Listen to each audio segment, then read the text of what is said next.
being willing to listen does not mean being willing to understand.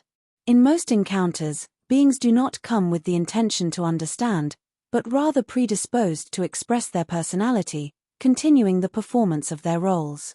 A seed, inside an orange, on an orange tree, in the yard of a neighborhood, in a city, within a state, in a country, on a continent, on a planet, in a galaxy of a universe, is it still just a seed?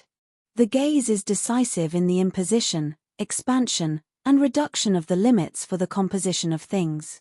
They are formed through the perception of the gathering of other things. Everything seems to originate in the seed, but it is not from the seed that creation is accomplished. The seed is merely an explanation that comforts, offering an apparent answer about the origin of things. However, it is the totality of the gaze that gives existence to anything. Anything exists in the perception of the one who observes it. The being, in occupying a place, is immersed in what his perception reveals to him.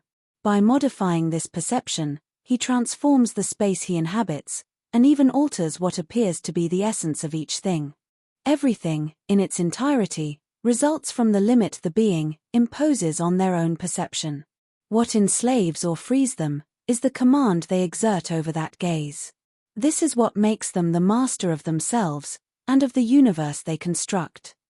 The use of hallucinogenic elements directly affects the being's perception, altering their state without any control.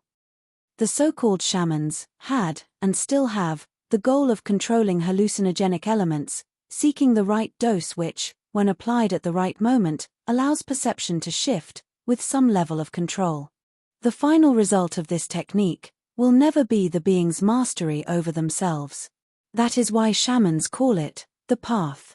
The danger of that path lies in the fact that, instead of liberating the being, it makes them dependent on it.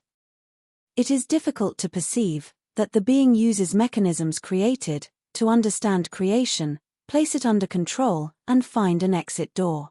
However, by resorting to the very mechanisms of creation, they submit to it, even if subtly. The true way out lies within the being themselves, and never in any external element that induces hallucinations. These elements only increase dependence on creation, making concepts of reality even more nebulous. May the being fully understand the teaching that sleep heals.